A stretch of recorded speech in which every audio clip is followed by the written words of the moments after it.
March 15th, you might have eaten gold.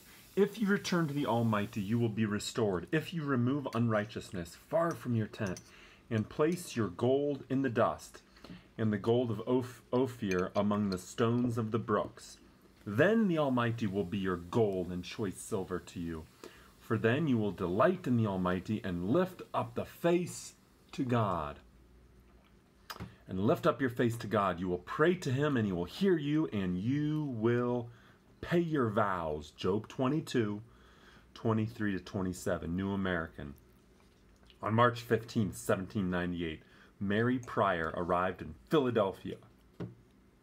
Upon disembarking from the ship, she immediately went to her knees, thanking God for preserving them on the crossing. As a young woman, Mary Bray had received a marriage proposal from a wealthy merchant. When she turned the offer down, her attendant retorted, "You might have eaten gold." Her response was, "But I could not have digested it." A Quaker who was vivacious and well educated, she was also generous to the sick and needy. In 1760, she married John Pryor, a wool merchant who was also a Quaker. Like many Quakers, Mary relied upon the inner light and wisdom from private meditation and prayer. Though she had small children, she participated in an evangelistic tour in England and Wales. After her last child married, she answered the call to preach the gospel in America. She felt that God was calling her to take passage on a boat named the Fame. Finding the boat, she saw that the ship was in such poor condition that a trip across the Atlantic would be very risky.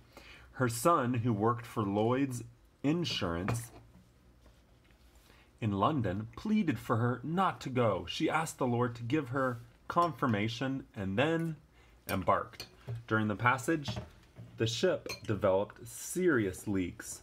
The sailors and passengers worked the pumps night and day to keep the ship afloat. Mary busied herself in praying and assuring the crew that they were in God's hands.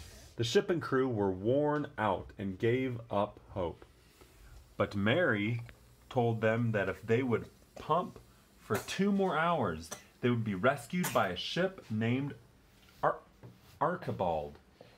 The crew and passengers pumped for the 2 hours, keeping the boat afloat, and just as she had prophesied, the Archibald came to their rescue. Still 600 miles from America, they were transferred on board. The Archibald landed in Philadelphia on March 15, 1789, and it was very understandable that she would fall to the ground in thanksgiving and praise. The captain, crew, and all the passengers joined Mary in praise. How little value the gold of this world has for those who are seeking after righteousness. As our scripture states, the Almighty is their gold and choice silver. How rich it is to be and to delight in and serve the Almighty. This was the advice from Eliphaz to Job, who had suffered so much at this point, having lost most of his family and possessions. Job lost, as well as suffering physically. Somehow, I don't think that Job was putting much stock in gold, particularly when we appreciate the loss of his family. Job had already professed his complete trust in God. Job at times did question whether God had abandoned him and was hearing his prayers. Even Job's wife advised him to curse God and die. Neither Job nor Eliphaz had God's perspective on his current events. God had allowed Satan to touch Job's life as a demonstration that he was not trusting in God, because many of the material blessings that had come into his life.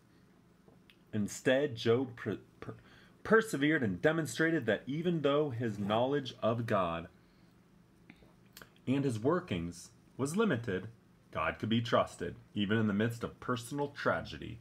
Though Job did not refer to it as such, he possessed the true inner light.